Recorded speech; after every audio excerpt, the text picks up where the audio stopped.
पहली बात तो ये है कि ये व्यवस्था शुरू क्यों की गई, क्योंकि बहुत से एम्प्लॉइज जो हमारे आउटसोर्सिंग पर ठेकेदार प्रथा के माध्यम से आते थे और लगातार एम्प्लॉइज के और भिन्न भिन्न ऑर्गेनाइजेशन ने कहा कि इस ठेकेदारी प्रथा को किस तरीके से खत्म किया जाए, क्योंकि ऐसे आउटसोर्सिंग के जितने भी कर्मचारी हैं उनका शोषण बहुत होता था। न उनको ईपीएफ का लाभ मिलता था, न उनको ईएसआई का लाभ मिलता था। तो इस प्रकार की बहुत सी समस्याएं थी, जिसमें से लंबे विचार के बाद हमने कहा कि ठीक है, आउटसोर्सिंग रखना तो सरकार को पड़ता ही है, क्योंकि जो स्थायी नौकरियां हैं उसके लिए हमारी व्यवस्था अलग है। वो स्टाफ सिलेक्शन कमीशन है, वो एचपीएससी है, या कहीं कहीं जो अलग से व्यवस्थाएं जो बनी हुई हैं वो सब परमानेंट की अलग से हैं। लेकिन जहां आउटसोर्सिंग किसी डिपार्टमेंट की इमीडिएट डिपार्टमेंट की डिमांड है, उसको ठेकेदारों के माध्यम से लिया जाता था। उसके लिए ये बनाया गया है एचकेआरएन। और इसमें भी ये ठीक है कि ये बिल्कुल अस्थायी नौकरी है, 1 साल के लिए होती है। 1 साल के बाद उसको जैसे बाकी भी पहले भी उसकी एक्सटेंशन मिलती है तो उसी हिसाब से ही होगा। ये कोई परमानेंट नौकरी नहीं है। परमानेंट नौकरी का तो अलग से हमने, जैसे ग्रुप डी यानी ग्रुप सी का भी सीईटी हुआ है, अब उसमें से नौकरियां लगभग 30-35 हजार की रिक्वेशन आ गई है। उसी के बाद ग्रुप डी की है, उसके भी सीईटी होना है। वो सब प्रक्रिया अलग है।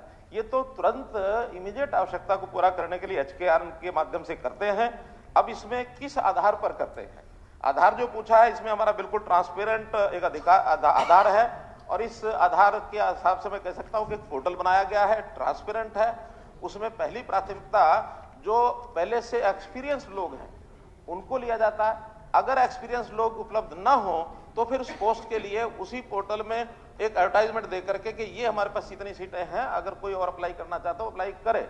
उसकी सैलरी भी निश्चित है, लेवल 1, लेवल 2, लेवल 3, लेवल 4 जो एक आउटसोर्सिंग की होती है वो की गई है। और इसमें भी बिल्कुल एक रैंकिंग के हिसाब से जो मेरिट लिस्ट उसकी बनी हुई है, उसमें सबको पता होता है मेरिट लिस्ट क्या है।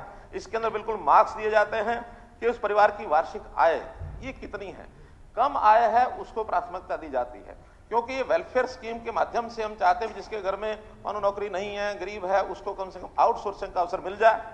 दूसरा, उस उम्मीदवार की आयु भी जो एक मध्यम आयु काम करने की लगभग 30-35 साल है, उसको ज्यादा वेटेज दी जाती है, क्योंकि उसकी उम्र ऐसे निकल रही है, उसको कम से कम इस स्टेज पर भी कोई और काम नहीं मिला है और वो इस नौकरी पर आना चाहता है तो उसको ज्यादा दी जाती है। कौशल योग्यता उसकी कितनी है, यानी उसकी क्वालिफिकेशन क्या है। फिर उसने सीईटी का एग्जाम पास किया है, उसके अलग से 10 मार्क्स है।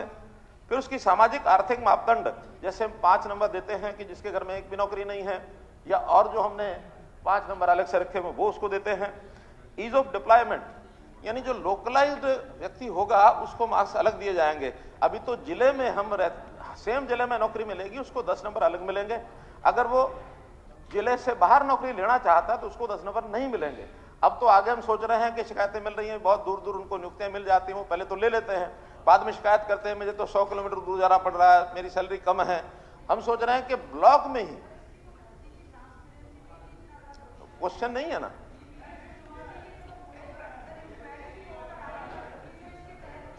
मैं बता रहा हूं आपको, कोई शिकायत अगर ऐसी है तो हमारे ध्यान में कराइए, हम उसको ध्यान। हाँ, तो मेरे पास नहीं आई अभी, हमारे पास आएगी।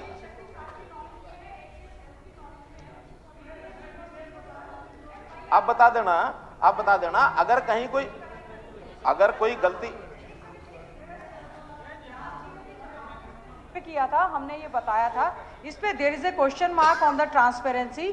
और इस तरह से बहुत सारे लोग हमारे पास आए हैं जिनको कि ऑलरेडी वो सर्विस कर रहे थे, लेकिन सेटिंग करके उन्होंने जो कॉन्ट्रैक्ट पे थे उन्होंने उनके नाम के रजिस्टर फाड़ दिए, उसकी जगह पर दूसरे लड़कों को लगा दिया, जिसमें कि सबसे ज्यादा तो 32 लोग हैं बीपीएस यूनिवर्सिटी के। इतनी मोटी सर इंक्वायरी रिपोर्ट आई और उन्होंने माना है, डायरेक्टर मेडिकल ने और एसीएस ने माना है कि भाई वहां पर हमसे गलती हुई है, action should be taken against them. तो सर आपसे हमारा अनुरोध है, इस तरह के मामले जो संज्ञान में आए हैं उनके खिलाफ कार्रवाई जरूर की जाए। ठीक है मलिक जी, ध्यान में आ गया, मुझे ध्यान में आई है केस, ध्यान में है। देखिए अध्यक्ष महोदय, पहले जितने भी कंट्रेक्चुअल एम्प्लॉय रखे जाते थे उसकी सूची प्रदेश में नहीं होती थी, केवल एक संख्या होती थी, और जिसने कंट्रैक्टर पर लगाया और ध्यान में केस, अरे ध्यान में है केस, वो ध्यान में है, मैं बता रहा हूं ना वही कि ये सारी चीजें नीचे नीचे होती थी। और जब भी मानो उसमें से 4 लोग छोड़ के चले गए तो अपनी मर्जी से ही 4 लोग और रख लेते थे, क्योंकि सैलरी 4 लोगों की मिल रही है उसका उपयोग वो करते रहते थे। लेकिन जब से हमने बाई नेम बाई नेम इनको आउटसोर्सिंग पर करना शुरू किया और उनको ये कहा कि आपके जो लोग लगे हुए हैं उनको पोर्ट कर दीजिए, तब ये खेल वहां हुआ है कि जो पुराने लोग थे वो हट गए, नए लोगों को रख करके यहाँ पोर्ट कर दिया गया। उसकी इंक्वायरी हुई है और उसमें जो दोषी हैं उनके खिलाफ कार्रवाई की जा रही है। ये केस मुझे ध्यान में कानपुर का, तो इसलिए और भी इस प्रकार का कोई केस ध्यान में आएगा जहां जहां हुआ है।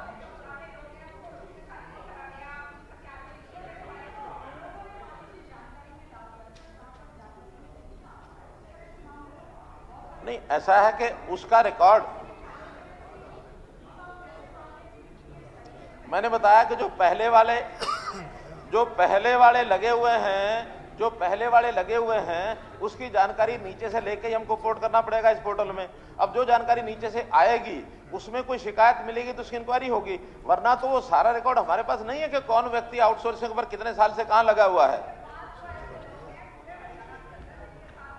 मेरा कहना है उसकी जानकारी हमको दे दें, दे दें उसकी जानकारी, उसकी इंक्वायरी कराएंगे, उसकी इंक्वायरी कराएंगे। धन्यवाद मलिक साहब। नहीं हो गया, प्रश्न हो गया।